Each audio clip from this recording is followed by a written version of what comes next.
Các bạn, đây là cái dĩa nem chua của mình nè các bạn. Mình làm từ đu đủ với lại rau câu đó các bạn. Các bạn thấy rất là đẹp ha. Nhưng mà mình mần thì rất là mau ăn các bạn.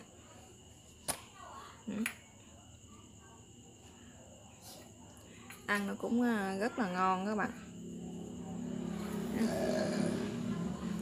Và các bạn muốn biết mình làm như thế nào thì mời tất cả các bạn sẽ vào bếp làm cùng mình nha. Mời các bạn. Các bạn, hôm nay mình sẽ chia sẻ với các bạn cái món là nem chua mà từ đu đủ ha. Trước tiên thì mình sẽ có đây là miếng đu đủ nè các bạn, 2 củ tỏi ha, đây là một bịch rau câu nè các bạn, rau câu này là 10g ha. Thì gia vị thì mình sẽ có đây là đường ha, tiêu hạt, ớt, giấm và muối. Rồi giờ mời các bạn sẽ vô làm cùng mình nha. Rồi bây giờ trước tiên mình sẽ đi gọt cái phần đu đủ này trước nha các bạn. Cái miếng đu đủ này mình mua thì nó hơi lớn, cho nên lát nữa mình sẽ sử dụng nó 1/3 thôi các bạn. Các bạn mua đu đủ xanh đó ha. Cái mình mua cái trái đu đủ này thì nó mỏi dịch rồi các bạn, nó còn cứng nhưng mà nó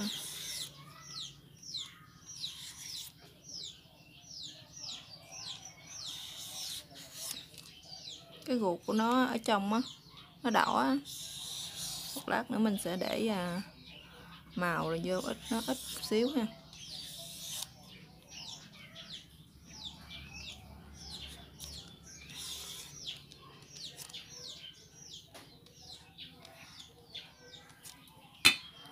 Mình sẽ sử dụng bao nhiêu thôi.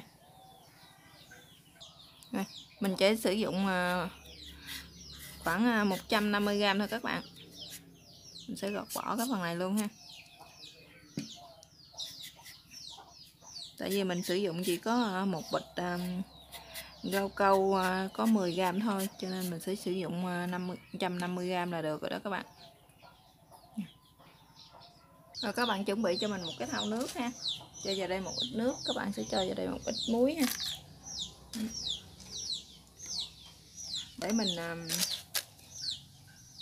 Để mình bào đu đủ của các bạn, mình sẽ loại bỏ được cái phần mũ của nó ha.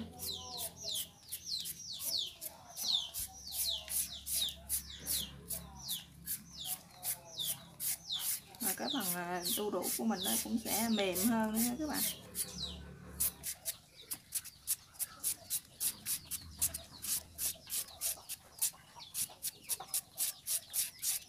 Rồi bây giờ mình đã bào xong rồi nè các bạn ha. Rồi thì các bạn đem đi xả với nước ha. Xả cho thật nhiều nước nha các bạn, để loại bỏ cái phần mũ của đu đủ mình nha. Giờ mình sẽ đem đi xả thôi. Bây giờ mình đã rửa xong rồi nè các bạn, mình đã vắt khô nước rồi ha. Giờ mình sẽ để qua một bên nha. Các bạn vắt cho khô nước mà cái cọng đu đủ của mình nó mềm mềm như thế này nè các bạn ha, nó dịu như thế này là được nè. Rồi bây giờ mình sẽ đi lột tỏi nha.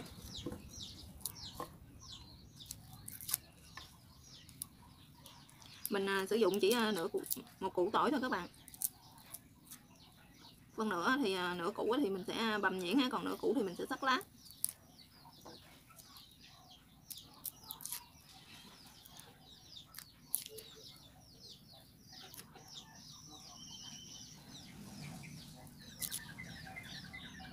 Bây giờ mình đã lột xong rồi nè các bạn ha. Mấy cái tép lớn này thì lát nữa mình để mình sắc lát ra ha, còn những cái tép nhỏ nhỏ này thì mình sẽ băm nó ra.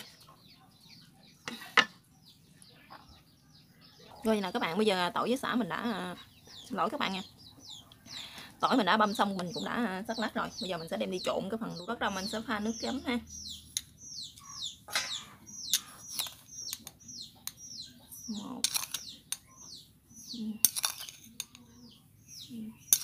Các bạn cho tỷ lệ 1:1 ha. 1 muỗng đường thì mình sẽ cho là 1 muỗng giấm, mình cho ra đây là 3 muỗng đường, 3 muỗng canh này nha các bạn.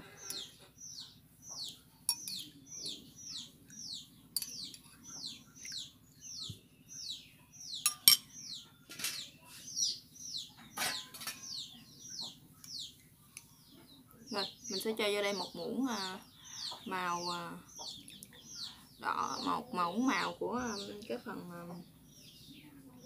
2 muỗng các bạn, một củ dền đó ha. Lát nữa mình sẽ cho cái phần đu đủ của mình đó, nó sẽ lên cái màu đỏ tự nhiên giống như nem chua mặn, nem mặn gì đó ha các bạn. Mình sẽ quậy cho nó tan ra.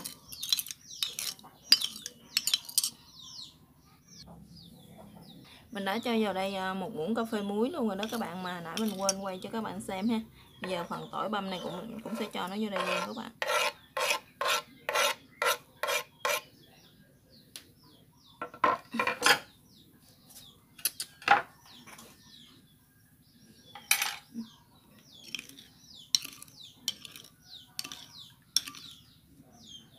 Rồi bây giờ mình sẽ trộn vô đây.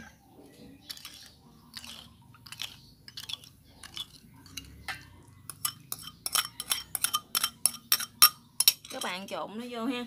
Thì các bạn đợi cho nó có cái màu của nó lên có đỏ đẹp không các bạn. Nếu mà đỏ đẹp như cái phần nó giống như cái nem mặn thì các bạn khỏi trộn thêm mà cho thêm màu ha.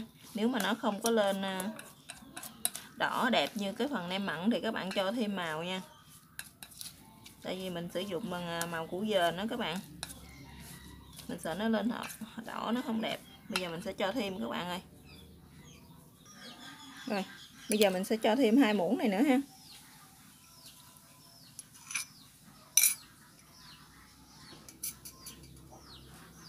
Các bạn thấy nó có cái màu đỏ đẹp rồi nè ha.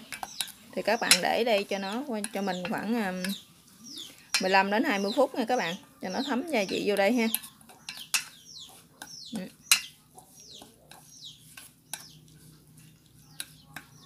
Một lát nữa mà khi mà nó đã thấm gia vị vô đây hết thì mình sẽ dắt cái nước này mình bỏ luôn.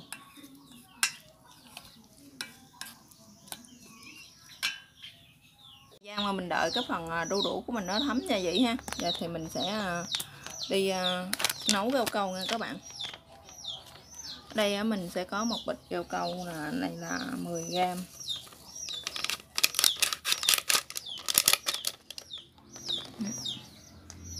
Mình sử dụng cái hiệu này nè các bạn. Thì các bạn sử dụng cho mình 400ml nước nha.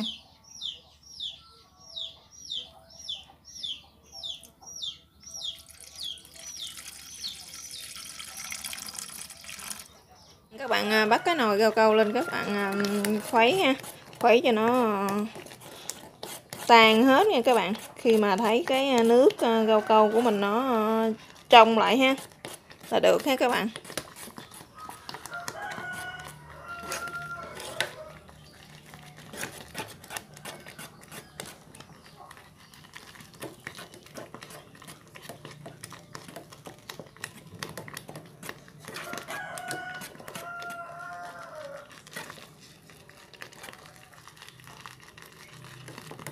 Các bạn thấy nó trong lại rồi ha. Bây giờ mình sẽ cho cái phần đu đủ này vô nha.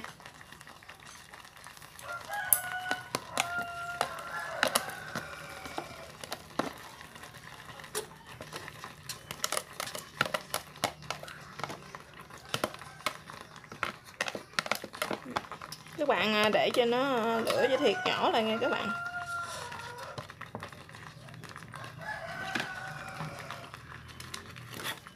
Là mình sẽ quậy cho nó đều ha. Các bạn dùng đũa quậy cho nó đều nha các bạn.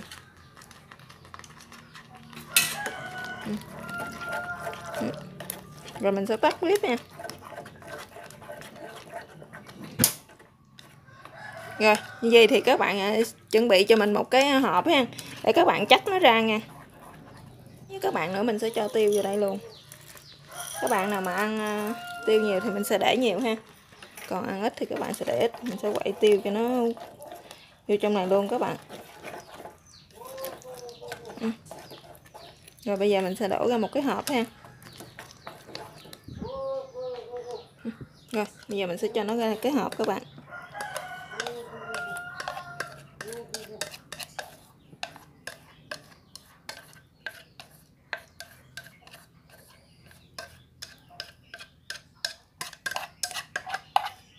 Các bạn làm hơi lẹ tay xíu nha, để nó cái phần câu câu của mình nó mềm, nó nguội á thì nó sẽ bị đông lại á.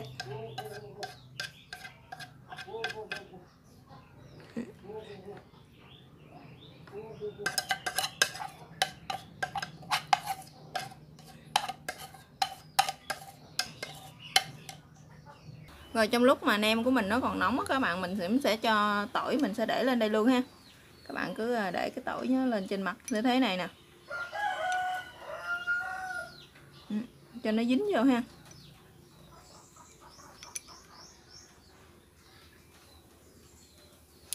Ớt cũng vậy luôn, ớt các bạn cũng thể để lên đây luôn. Rồi khi nào mà nó đông nguội lại á các bạn, thì các bạn sẽ cho vô trong ngăn mát tủ lạnh ha. Rồi khi nào mình ăn thì mình sẽ đem ra.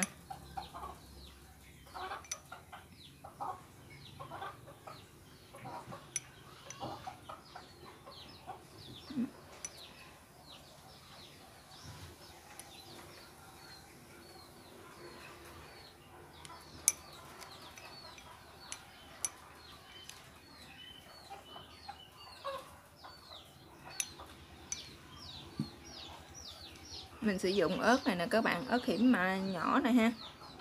Thì mình sẽ để cho nó lên đây luôn.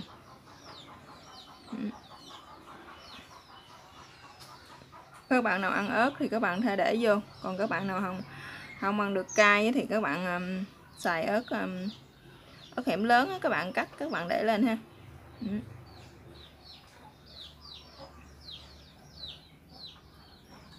Bạn làm như vậy cho đến hết cái phần hộp nem của mình ha. Thì giờ thì cái món nem chua đu đủ của mình thì giờ nó đã hoàn thành. Cảm ơn các bạn đã theo dõi video của mình. Chào các bạn và hẹn gặp lại các bạn trong các video tiếp theo nha.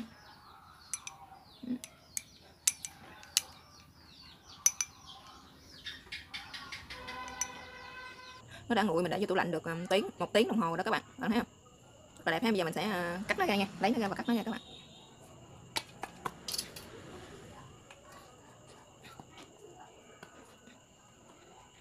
Lấy nó ra nó rất là dễ luôn đó các bạn. Nem chua. Các bạn nhìn nó rất là đẹp ha. Mình sẽ cắt nó ra.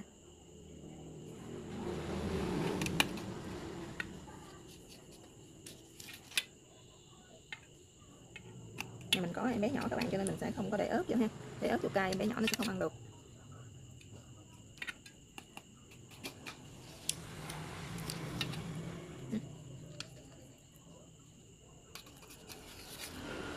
Này các bạn thấy không?